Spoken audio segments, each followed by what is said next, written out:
Hi, I'm Michael Hartman. I'm Naomi Liu. And I'm Mike Rizzo. And this is OpsCast, a podcast for marketing ops pros and RevOps pros. Created by the Mo Pros, the #1 community for marketing operations professionals. Tune in to each episode as we chat with real professionals to help elevate you in your marketing operations career.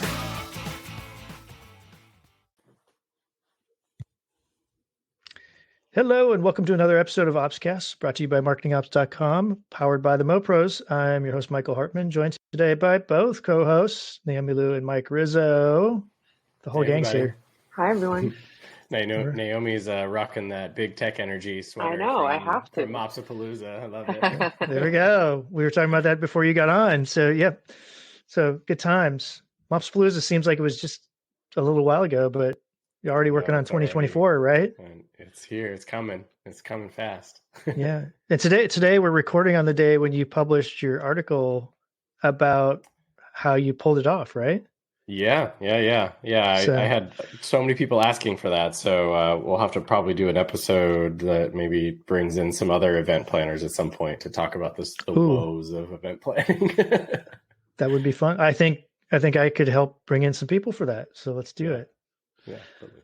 Well, good. Well, we're going to get started here. We've got a great guest to join us today, and we're going to get into a topic. This is at least the second time, maybe more, where we've started touching on the topic of mental health and especially how it plays into the role for marketing ops professionals. So joining us today for that conversation is Dani Worthman, who is currently Director of Marketing Operations at Headspace. Dani is a marketing leader with 10 plus years of experience across operations, digital, and growth marketing. She also at one point started a marketing and ops agency, and her current employer, Headspace, is focused on mental health. So it's a good combination here. So Dani, thank you for joining us today. Yeah, I'm very excited to be here. Thanks for having me.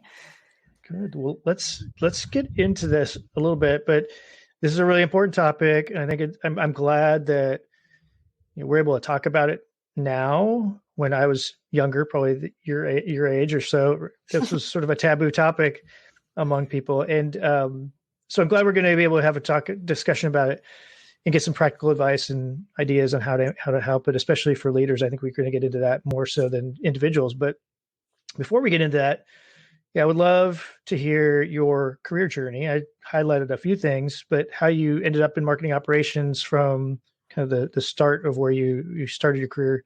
And I like to add in this too, right? If there are any particular moments in your career where like a decision, path A or path B, or people who helped influence you getting to where you are. I'd love to hear about that too. Absolutely. Yeah. Thanks again for having me. So I started as a marketer in college. In terms of someone who influenced my entire life, I originally wanted to study neuroscience and move more into like psychology. I've always been interested in mental health and what makes people kind of function and tick. But I had a professor in college who was like, you would be terrible at that. Do not go get a degree in biology. You should. Wow. You are such foresight from the professor. She was right. So well. Wow. Okay. Yeah, she was just like, you're creative. You should do something creative, and marketing would be a good career. Try that. And I was like, okay, I don't really know. Right? When you're early in college. Let's do.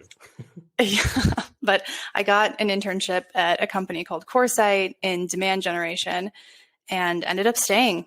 I really did love it. She was correct. I suppose I never tried to be a neuroscientist, so I won't really know if I would have been bad at it, but I certainly love this. And so in that role, I stayed, kind of moved from demand generation a little bit into marketing ops at that time. I joke, I don't know if I was falling in love with the person or the profession. I met my husband, who was their head of marketing operations there. And I was shadowing him basically to learn what he did. We fell in love. I guess that's one way of saying it, right? Yeah. That might be the first time that I've ever heard that somebody was like a marketing ops love story. Yeah. I think like you fell in love with marketing ops. I did. I literally did. The embodiment of it anyway. Yeah. Locked eyes over deliverability reports. Oh man. Yeah. Oh yeah. Ooh, look at that MQL. Sorry. Yes. We're gonna spiral here. Sorry. And It's funny. it is also we're the day after Valentine's too when we're recording this. So like how appropriate. Yeah. Oh man, this is I know we should have invited my husband and we could have had a sappy mops podcast. Oh man. Next time. Next time. Yeah. Yeah. So that's what he still does. He's been doing that for a long time. We quit our jobs after we fell in love, decided to start a marketing agency. That's kind of where that came from. We at the time had the young, beautiful, naive perception that we could do it better than all the other agencies we'd worked with, and we'd charge less and make more and help small businesses. And, we did a lot of those things, but it turned out to be truly challenging to run a service-based business. However, we did move to Europe and traveled for a year and a half, did the digital nomad thing together and worked weird US hours and traveled Europe during the day. So it was lovely. We did not get divorced, even though we ran a business together. So that's a success in and of itself.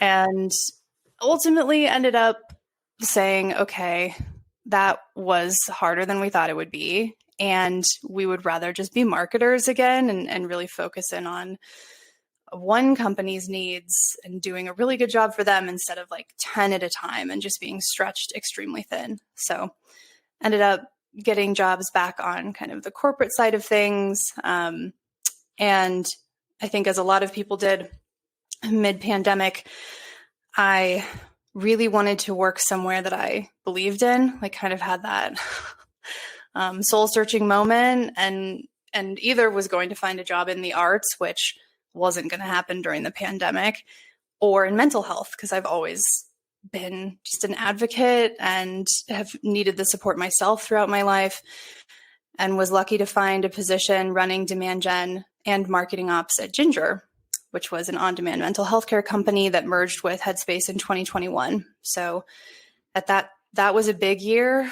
I had my son that year. And while I was on maternity leave, my job shifted from being demand gen to just overseeing marketing operations. And since then, it's been busy. We've gone through a HubSpot merger, almost moved to Marketo, then didn't, a Salesforce migration. Oh, wow. It's been wild, so it's been great.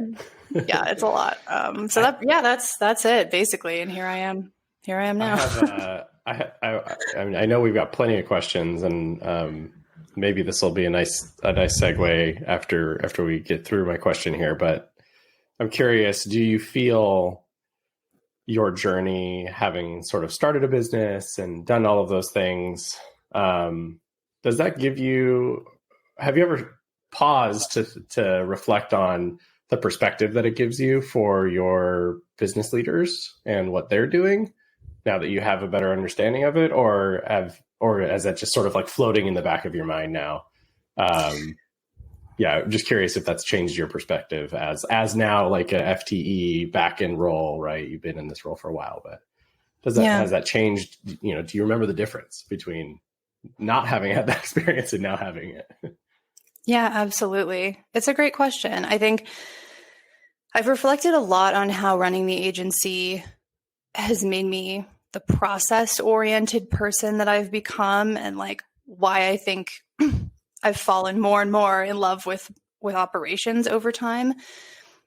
But I think that you're right. I mean, of course, I also can put myself in those shoes to an extent. We had a 3-person company. We never went into any debt, decided not to leverage it, wanted to, didn't love it enough to kind of put that stuff on the line.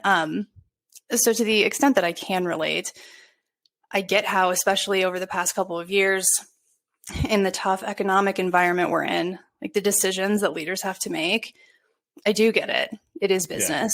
Yeah. And I think it gives me what probably at times comes off as maybe a little bit of a cold reaction to some of these organizational changes and tough decisions.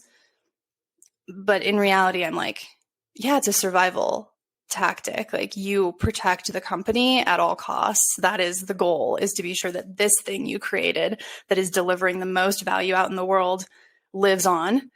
And even though there are negative impacts to human beings, like throughout that time, especially after a pandemic and everything we've all been through in the past few years, I get it, and I cannot take it personally, I think. Yeah.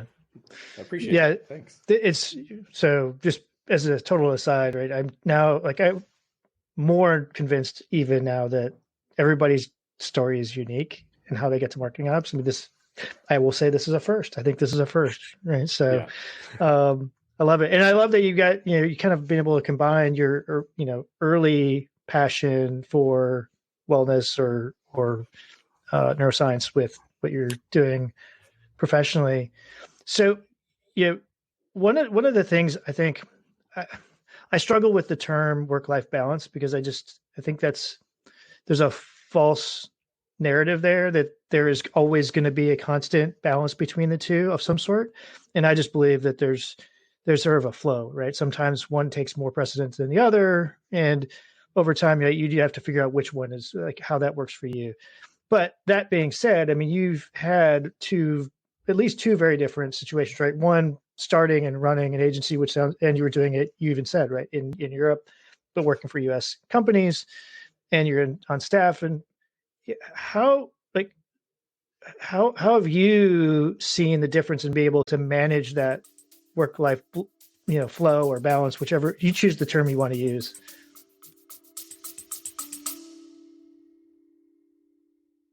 Hey everyone, Mike Rizzo here, CEO of MarketingOps.com and co-host of OpsCast. I've got a little secret to share with you, something that's been one of the best kept perks of our community until now. At MarketingOps.com, we've built a hiring program that's changing the game for marketing operations recruitment, and we're finally sharing it with the world. Our community is over 22,000 strong, and within that, we have over 4,400 members who are actively and passively seeking new opportunities. These are seasoned professionals with skills and experience spanning platforms like HubSpot, Pardot, Marketo, and so much more. Plus, we can help you fine-tune your outreach, targeting exactly the right candidates by region, years of experience, seniority level, or even agency experience. But here's the real cherry on top. When you hire through our program, your new team member gets a free membership or a virtual ticket to our annual conference.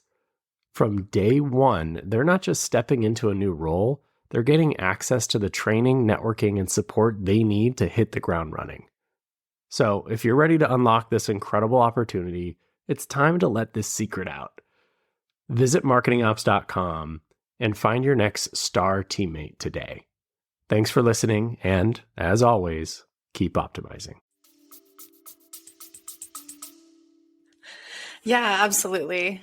I like the term balance. I think I totally agree with what you're saying in terms of there's not some line that you're doing well if you cross it, like you're doing well until you cross it and then you aren't. The way I think of it, and it's something that my mom said to me a long time ago, like a really long time ago, but she was right, is that the greater balance accounts for periods of imbalance. It's just part of it. And like in any life, in any career, of course, there will be times that you are not in a state of balance in one direction or another, but it's part of the big picture of balance for you in that area. So when I say balance, I know it's not perfect. It's messy for sure. I mean, I think that's a good nuance in that it's over a longer period of time, right? It's not in a moment. Yeah, definitely. Especially in jobs like these where we are supporting critical pieces of businesses. Like sometimes you have to jump in and you didn't expect to, and that's part of it. But yeah, so I think for me, the work-life balance focus did probably come out of running the agency and just having absolutely no semblance of balance at all. in that scenario, it was weird hours. We weren't really like sleeping at the right times, but also we were solely responsible for all of that work and the budgets and paying ourselves versus hiring other people. And of course, early on in a business, you make the choice to just do it yourself because we knew how to do all of that stuff. And the thing that I think is the hardest is running an agency or being a freelancer or a consultant. You kind of have to earn trust. It's not just there. And that was really challenging for me to navigate running an agency where I'm definitely someone who will prove myself and put in the work for a period of imbalance, like kick butt for a while and then feel like, hey, everyone trusts me. They know that I understand what I'm doing and that I know how to prioritize this well, and I won't let any important balls drop. And you can find some balance over time and build structure on a team. But when we were coming into new businesses constantly, that didn't exist. It was always the prove yourself period of time. And so I think that really burned me out very, very quickly. And having experienced that now, being on the other side of things and having a team, it's really important to me that they never feel that way and that I don't burn people out like that. And the trust is established quickly and honored. So yeah, I think my approach to work-life balance is extreme because of the time I spent at the agency not having any, So Mike, you were nodding your head I know you do a lot of freelance work. Does that ring true to you too? Yeah. I was digesting everything you were saying, Dani. And I think, for most of my career, I've been an FTE up until this past year where I was sort of put into the throes of I got to pay the bills, so I'm going to do consulting work. And I have to say, it's pretty true. For the most part, you're trying to earn that trust because especially if you have a fairly small project and then you finish it and they don't really need anything else, then you're on to the next. But I was also digesting what you're saying in terms of employment too. And I guess, I was thinking as an employee, I really do feel in most organizations, although I've taken on some senior roles before where I got nitpicked and questioned to the nth degree by the CEO because they didn't understand marketing yet, but which is fine, right? I was sort of hired for that job, but for the most part, I feel like I had the trust, right? You went through, I think that's what the interview process is for, right?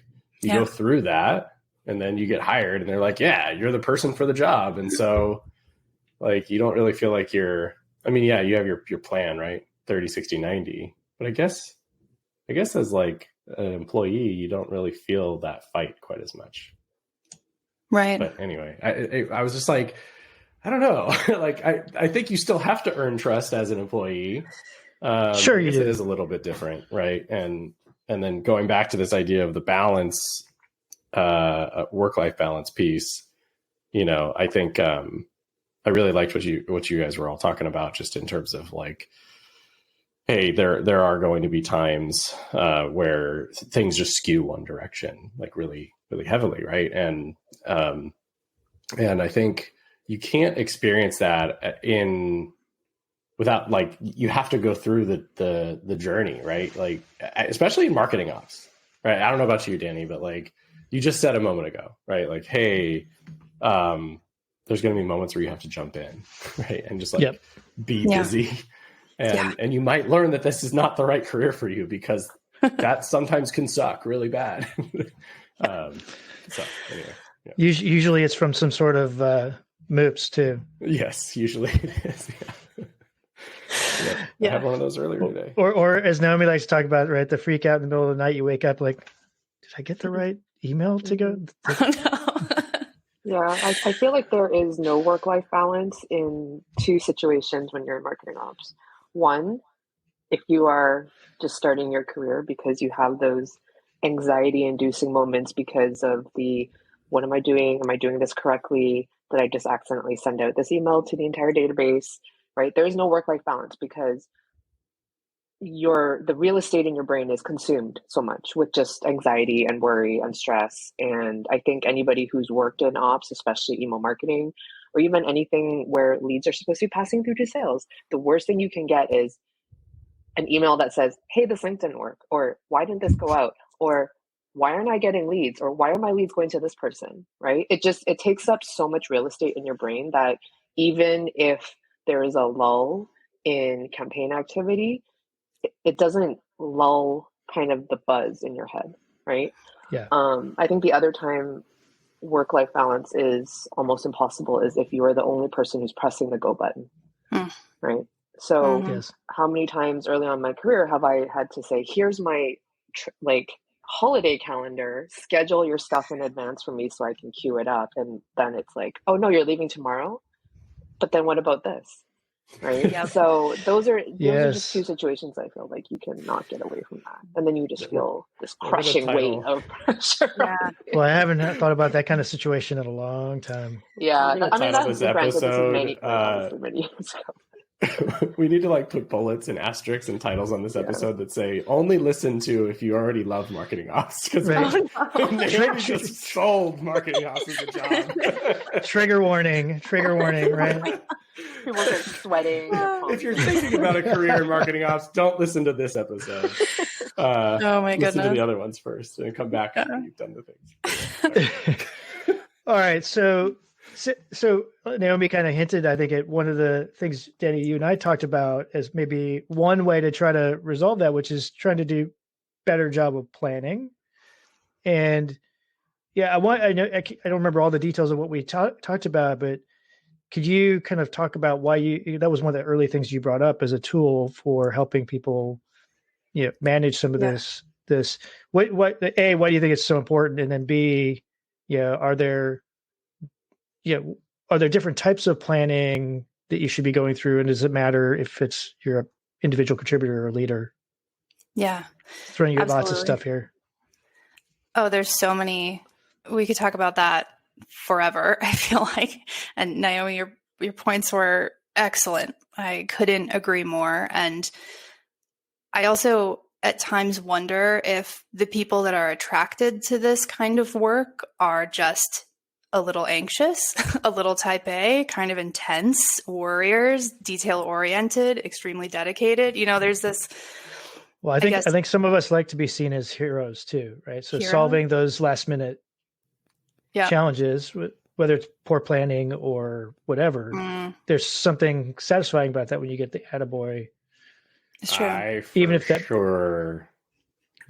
self-described and described by others as somebody that had a bit of a hero complex. Yeah, that's true. That is really satisfying. So it's interesting you said that, because I actually haven't even thought of that term in 20 years, probably. Yeah. And it's hard. For those listening, I'm older than 20. Barely. Me too. Barely. Yeah. Well, it's interesting because I guess maybe I've been lucky too with the people that I've worked with and who've worked for me. But so far, I've had to coach them not to be that hero and not to lean in so far on those anxieties. I think part of it makes you excellent at your job, because if you do wake up in the middle of the night and it occurred to you, then you can stop it and save it. I'm sure we've also all been the person who didn't and just had it happen. And then, like you said, the moves, it's just part of the job. But for me, I relate to that and experience that anxiety so much myself. And maybe it is hero complex or whatever type A-ness you want to call it, but that I know I can't actually stop my team from working too much or thinking about it all night long or waiting on Christmas Eve to be sure that everything executed the way it should have. I can't be them.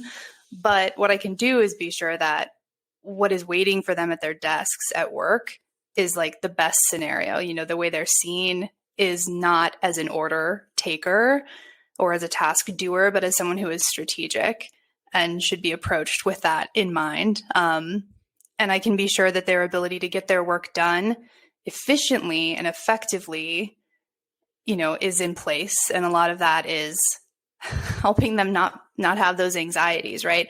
If someone is caught in that mental space of, did I mess it up? I don't want to push this button. What happened last time really freaked me out. Where they are second guessing themselves and insecure, they will not be doing good work. And there will be more and more mistakes. And then we will all spend our days fixing that stuff. And so it's a vicious cycle. It's absolutely true.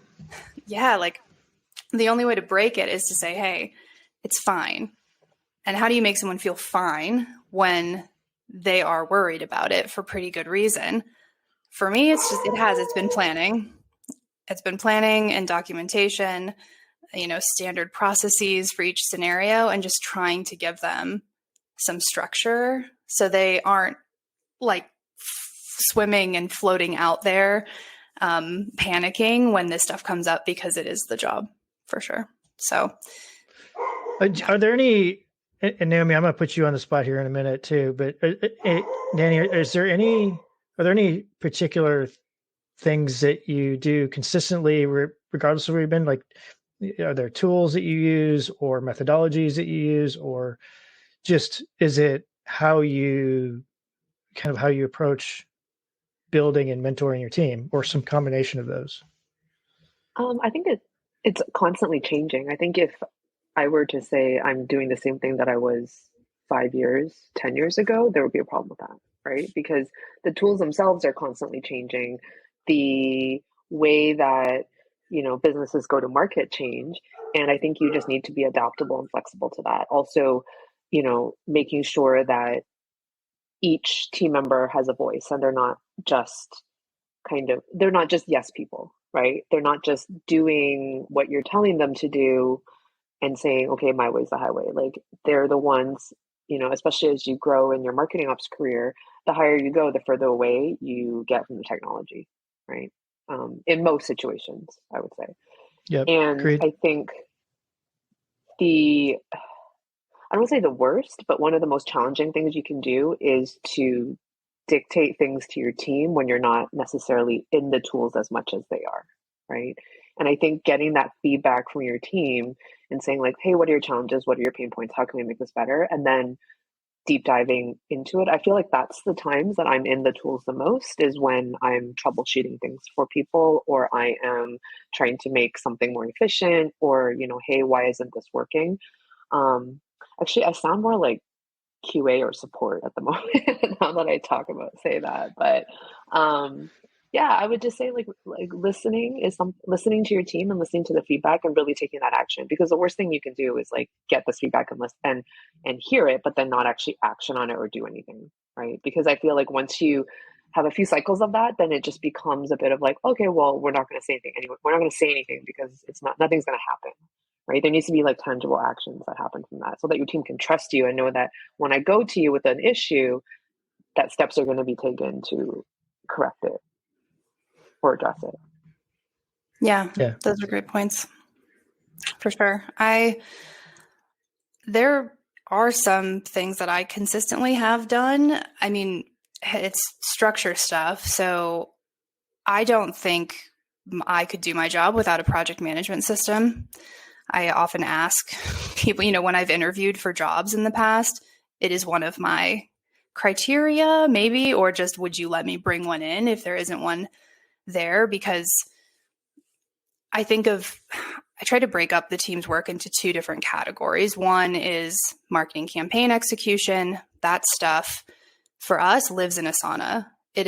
We have 40 different project templates.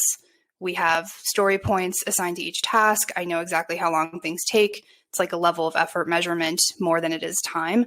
But that stuff is repeatable. We know it's happening all the time.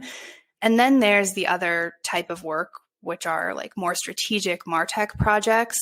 That stuff are the big hairy things that we all want to be doing, I think, and love doing. But obviously the day-to-day campaign tracking and execution and building has to happen too. So I don't really use Asana that much for the strategic MarTech stuff, but for the campaign piece of my team, it's so important. So that is something I've always leaned on, and it remains so helpful to this day. Yeah. So I've used Asana and I've used Reich and I've used other things. And I think those tend to work pretty well for those repeatable things. Mm. What I have struggled with is the same thing I think you have, which is they don't always work. Certainly they can support, all those vendors would like be coming at me like, oh, we can do these big projects too. And I know you can, but from the way that it's done in those platforms, it's sometimes not as intuitive. And so I've always ended up with multiple platforms for different types of things. Mm-hmm. And then I struggle with how do those ladder up to overall business priorities or goals or objectives, whether it's for the team or for the business overall or say marketing. How are you connecting those dots, right? From strategy and goals, big goals, to the day-to-day work, whether it's those small-ish repeatable things or the bigger hairy things? Yeah, it's a great question. And it's something that, I mean, to Naomi's point about things changing all the time, holy cow, I don't think that this is a thing I will figure out perfectly in my career. I think everybody struggles with it, even at the highest levels of a company.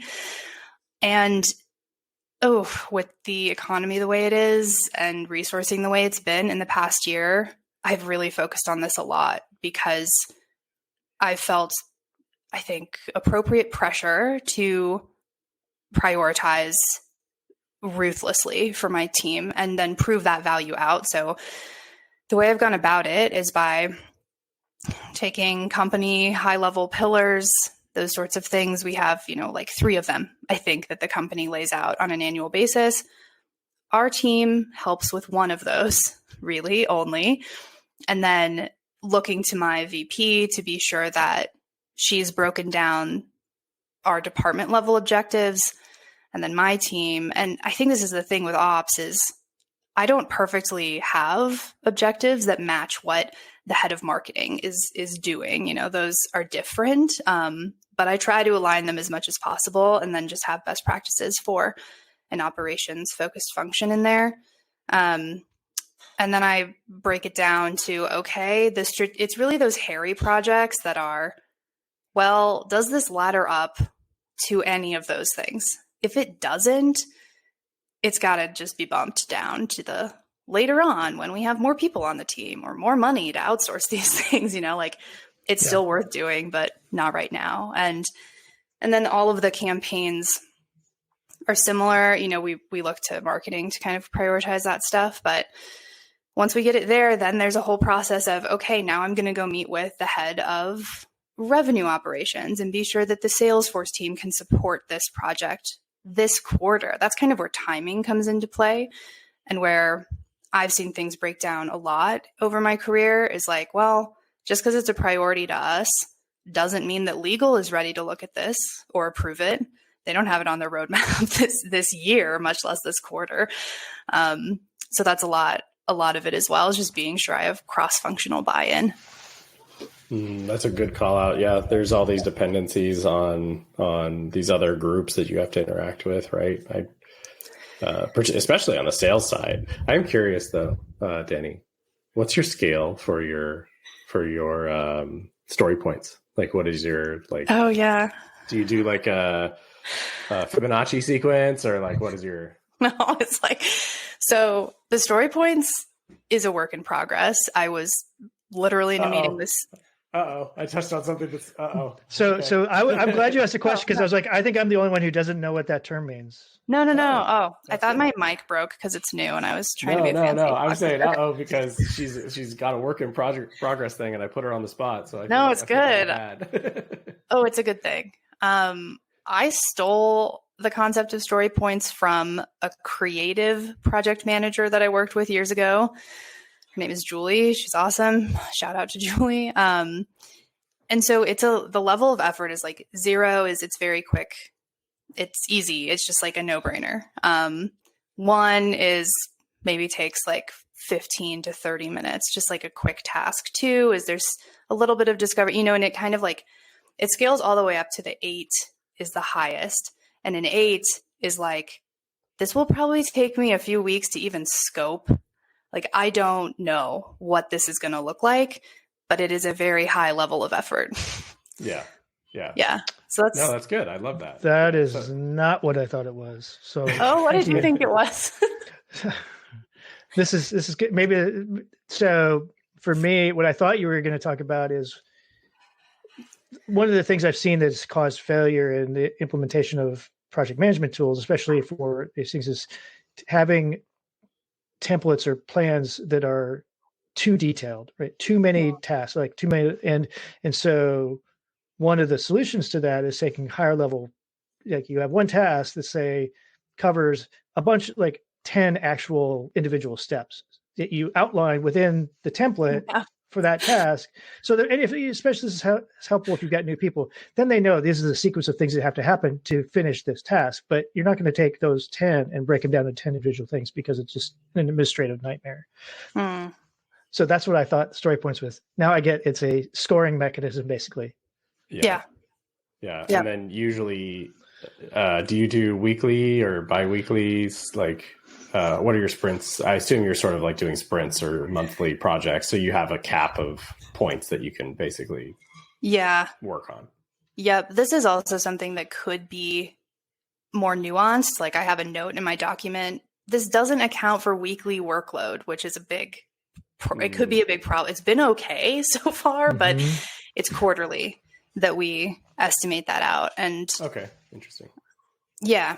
And then I'm working on it myself, so I was picking your brain purely from the perspective in real time. You know, it's great. Well, how does she do story points? Because it's true. I would say the other key thing that has changed my confidence level, I guess, in speaking about this, because a year ago I probably would have been like, I don't really know if I can give any helpful advice, is having a project manager on my team.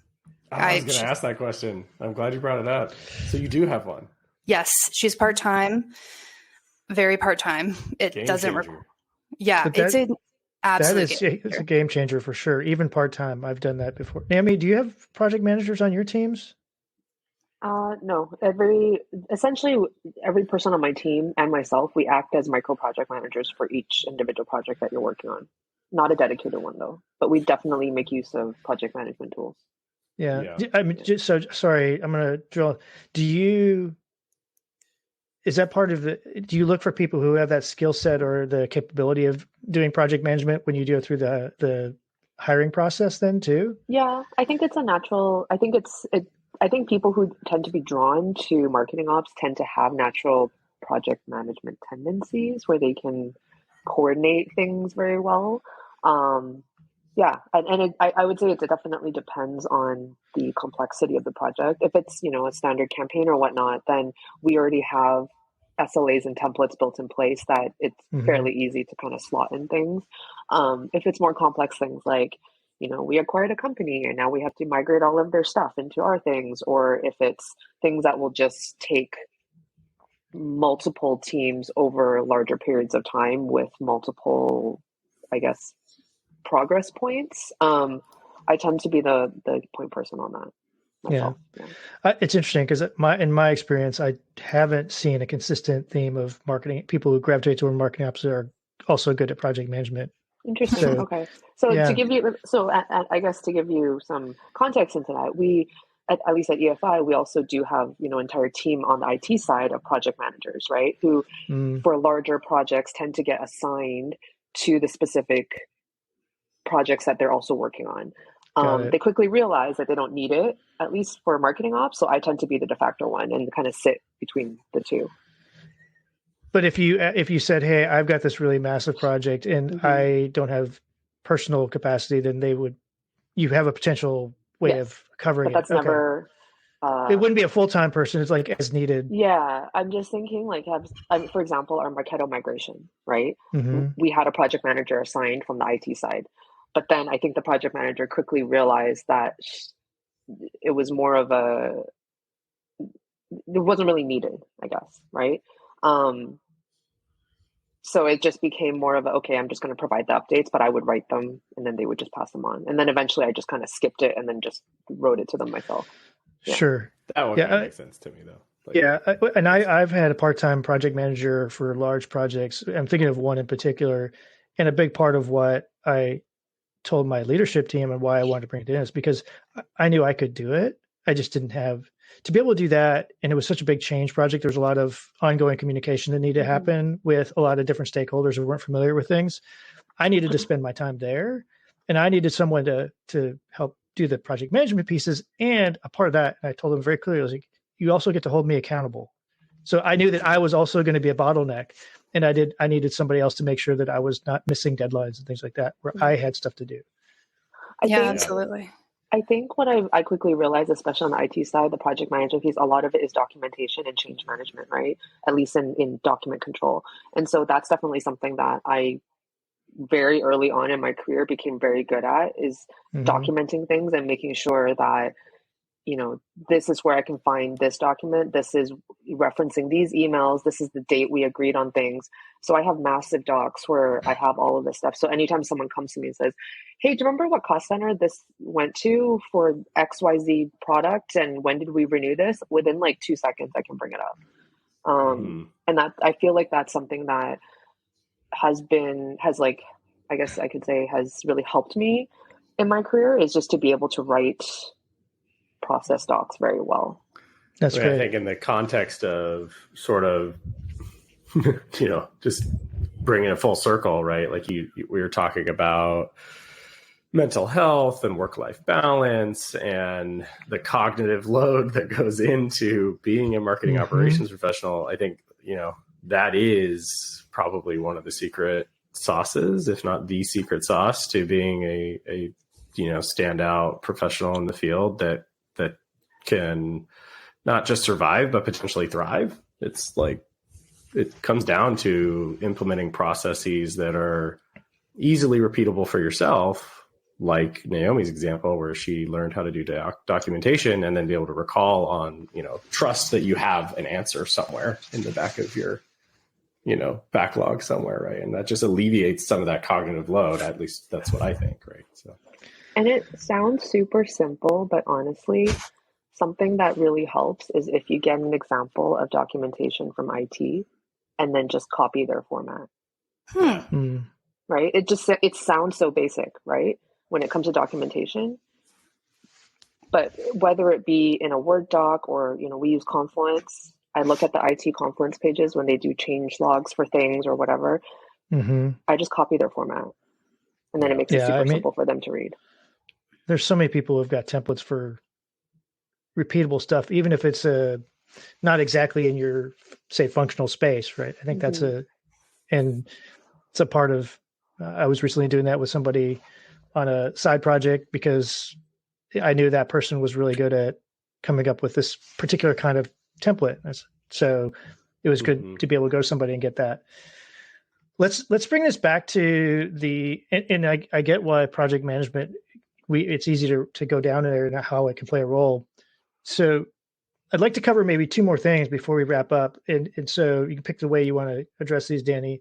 One is you do all this planning as best you can, but then things come out from the side unexpected, right? How do you handle those in the context of trying to have a plan and the context of trying to provide as much of a place for your people to have some amount of that balance?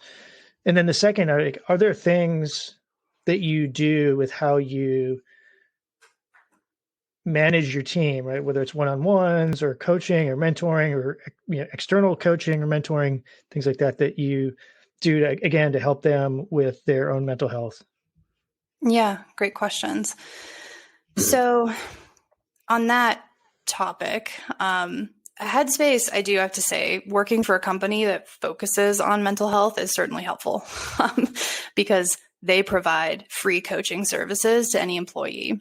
And so that is awesome and available. And I will also say, actually, it's funny, going back to documentation a little bit, I couldn't agree more. I think that's hugely important. And we on my team have developed over the past 2 years a 40-page playbook just in a Google Doc, nothing fancy, but with sections on how we do what we do in each scenario, content syndication, lead scoring, how we work with RevOps, whatever, all of it. But at the very end of that document, I ended up writing a section about work-life balance and mental health on the team, because I just feel like it isn't real until you write it down somewhere, I guess, or until people can trust that it's referenceable. And so in that section, I was like, hey, please don't work more than 8 hours a day on average. There will be times that you are hustling, but that should be the exception, right? It should feel like, oh, it's a fire drill because it doesn't happen every week. Right. Please take you're setting norms, right? Yeah. And it feels like things you shouldn't have to say necessarily, but I think that's the biggest thing in mental health in general is talk about it. You have to say it. And I love that. You're making me think of, I worked for a CMO a few years ago, and all of us in the marketing leadership team were getting really frustrated. We're getting late night messages over the weekends. And we finally in the leadership team meeting was like, hey, you need to take it easy on us. He's like, what do you mean? Like we thought he expected us to respond in time. What he was doing is he was trying to catch up. He wasn't always expecting us to respond. We just, no one realized that until we actually sort of addressed it with him. Right. And so it was really good. And it started us on this journey of setting norms as a leadership team, which then we tried to cascade down to our own teams to set expectations on how we were going to behave. And, if it was something that's urgent, it would be clearly articulated. This is an urgent thing. If it wasn't, set a time frame if you need one. If you don't need a time frame. So things like that were really, it was eye-opening to see that, because it was one of the first places or few places I've been where that kind of open dialogue happened and it affected change. Absolutely. Yeah. I put focus time blocks on my team's calendar, and in that documentation, I'm like, do not have Slack open as an application, have it in a desktop window. You can minimize that. Do not have notifications on. If something is urgent, I will call you. And that's never happened. They will check. It's just breaking these habits and giving yourself some mental space, I love that. Yeah. Well, and in terms of the second question that you asked around dealing with the unexpected, planning for the unplannable, I just put it in there. Like, it takes up story points, right? So we have a buffer built in. That's a 5%. Like, people will have stupid questions. We have to, not stupid questions, but there's many, many questions. There's lots of back and forth. Sometimes we goof stuff up. And then there's also just a placeholder for being agile. So we have that on the campaign front so that we can jump when marketing needs us to lean in. And we also, kind of hold space in the strategic planning portion of the team as well for the same thing, because we know things come up and we want to be able to be responsive while also not stressing people out too much. Like, for me, as someone who is kind of anxious, it makes a big difference to just know, like, hey, we expect there to be fire drills. That is normal and acceptable, and it's part of your job. It will not be all the time. We will address it if that starts happening, but we have it planned in. So it's okay. Just having that approach, I think, gives people some peace too. Yeah. So Naomi, Mike, do either of you have any strategies like that you employ to kind of handle the unexpected? What'd you call them? Unplanned? Planning for the unplannable. Planning for the unplannable. Yeah, there you go. I like that. Silence. Nothing. You got nothing? Is that it? I think this is the first time I've stumped both of you at the same time. I don't have any secret sauce there. I think knowing that it's inevitable and it's going to be there is the right mental state to be in. I probably skew the wrong direction on this subject matter entirely. the hero complex that you've got. Yeah, I definitely skew the wrong direction on this one. An email hits my inbox and I'm getting better about choosing that, I don't need to reply to that right now. I could wait 5 days, but most of the time, I'm an inbox zero person. So I have 20 emails in my inbox right now, and I've got clients and I've got the marketing ops stuff, right? So I probably skew the wrong way. So I'm the wrong person to take advice from. I'm gonna make you cringe, Mike. You want to guess how many I have in my inbox? I don't even. 2,500. Oh, almost. Multiply that by 10. Almost. Oh, geez. Whoa. Oh my gosh.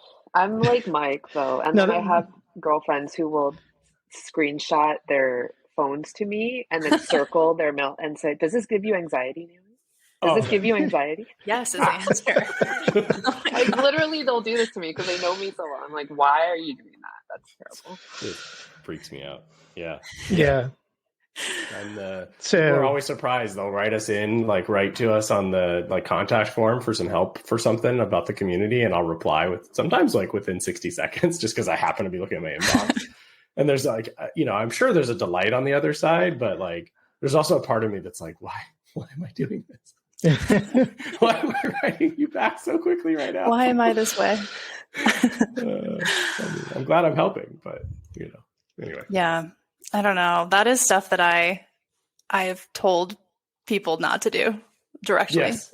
Because and I think it's different, again, if you're freelancing, or it's not this intense relationship where if my team just responds right away, people think we're waiting. We're just hanging out, just waiting for them to have some request, Totally agree with that. Right. That's perception. I think on those two last questions, I've done some similar stuff, right? Is when you get the unexpected, you expect to get the unexpected, and you work with your team to work around it and try to help them through any anxiety they might have about that affecting other things. The other thing, I for better or worse, I have a friend who is literally a brain surgeon, a neurosurgeon, and I do not know how he stays as calm as he does, because he literally holds people's lives in his hands on occasion. And so it's a good reminder for me when I start feeling stressed about something about that work. And did I send an email to the entire database? I'm like, well, at the end of the day, I don't want to discount that it wasn't important or a bad thing, but really, no one's going to very rarely are we doing something that's going to have that kind of impact. So I do try to keep that in mind, but it's hard. If we've got people who are obsessed with the hero complex or inbox, zero, and,